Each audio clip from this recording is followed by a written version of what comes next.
Hello বন্ধুরা, কেমন আছো সবাই? আশা করি তোমরা সবাই খুব ভালো সুস্থ আছো। তো আজকে ভিডিওতে কথা বলতে যাচ্ছি এসকে মুভিজের নতুন আরেকটা সিনেমা আসতে চলেছে, চন্দ্রবিন্দু নাম, স্টারিং অঙ্কুশ হাজরা, ঐন্দ্রিলা সেন, এবং সাপোর্টিং রোলে আমরা শান্তিলাল, দেন আমাদের তুলিকা বসুদি, সাহেব, অনির্বাণ চক্রবর্তী সহ আর অনেকে দেখতে পাচ্ছি। এটা ডিরেক্টর হচ্ছে রাজা চন্দ।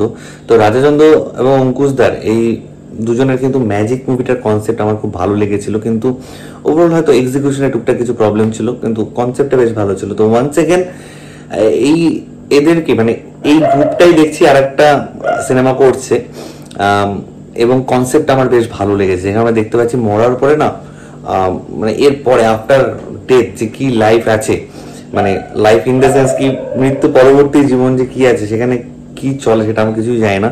তো সেই কনসেপ্ট এখানে দেখানো হচ্ছে, যেখানে আমরা দেখতে পাচ্ছি যে অঙ্কুশ রাজার মা বাবা একটা অ্যাক্সিডেন্টে মারা যায়, ঐন্দ্রিলা সেনের হাজবেন্ড সাহেব সে অ্যাক্সিডেন্টে মারা যায়। তো মারা যাওয়ার পরে তারা তাদের প্রিয়জনদের অনেক কিছু বলতে চায়, এবং দেখানো মরার পর একটা ওয়ার্ল্ড দেখানো হচ্ছে যেখানে কিনা কিছু রুলস রেগুলেশন রয়েছে।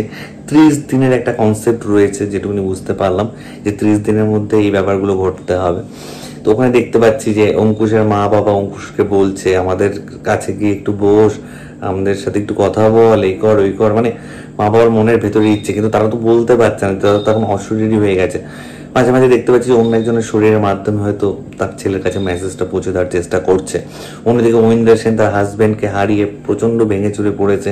তার হাজবেন্ড ঐন্দ্রিলা সেনকে বলছে যে আমি কত কিছু তোমাকে বলতে চেয়েছিলাম কিন্তু বলতে পারছি না, মানে কত কষ্ট রয়ে যায় একটা লোকের মধ্যে যদি সেগুলো সে বলে না যেতে পারে। এবং তার পাশাপাশি অনির্বাণ চক্রবর্তীর ক্যারেক্টারটা একটু অন্যরকম হতে চলেছে, মানে সে হয়তো এই মৃত্যু পরবর্তী জীবনগুলো নিয়ে হয়তো অনেক কিছু জানে, এই ব্যাপারটা হয়তো আমরা দেখতে পারবো।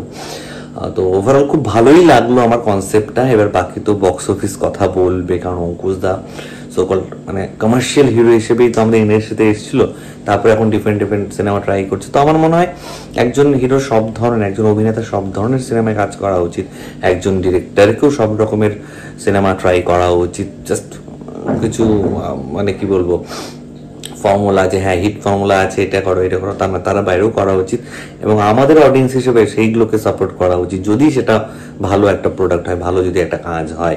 তো এটা মুভিটা দেখবো, তারপরে আমি বুঝতে পারবো যে সিনেমাটা কতটা ভালো হয়েছে বা কতটা খারাপ হয়েছে। আপাতত ট্রেলার দেখে তো আমার পজিটিভ ভাইবই কাজ করছে, অত ভিউজ পাইনি, আমি জানি না এই কাজগুলো কেন শেয়ার হচ্ছে না। হয়তো অঙ্কুশ দেখে সবাই অন্যরকম ভাবেই দেখতে চায়, কিন্তু আমার মনে হয় একজন অভিনেতাকে গ্রো করার জন্য সব ধরনের কাজ করা উচিত।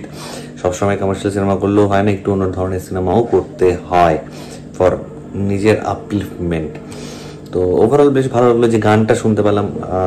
তো সেই গানটা অনুপম দার মিউজিক আছে, তো ভালোই হবে মনে হচ্ছে কোথাও গিয়ে গানগুলো। এই সিনেমার একটা কোর ইমোশন রয়েছে সিনেমাটার মধ্যে, মানে ট্রেলার দেখে যেটুকুনি বুঝতে পারলাম, একটা সোশ্যাল মেসেজ দেওয়ার একটা চেষ্টা রয়েছে।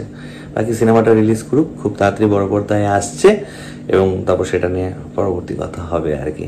তো ঠিক আছে বন্ধুরা, ভালো থেকো সবাই, সাবধানে থেকো সবাই। তোমাদের ট্রেলারটা কার কেমন লেগেছে প্লিজ নিচে কমেন্ট করে জানাও। আমার ভিডিওটা ভালো লেগে থাকলে লাইক কমেন্ট শেয়ার করতে একদম ভুলবে না। চ্যানেলে যারা প্রথমবার দেখছো, নিচে যে রেড সাবস্ক্রাইব বাটনটা আছে সেখানে ক্লিক করে নাও, পাশে একটা বেল আইকন আছে সেখানে ক্লিক করে অল অপশনে ক্লিক করে নাও। ঠিক আছে বন্ধুরা, ভালো থেকো সবাই, সাবধানে থেকো সবাই, লাভ ইউ, টেক কেয়ার।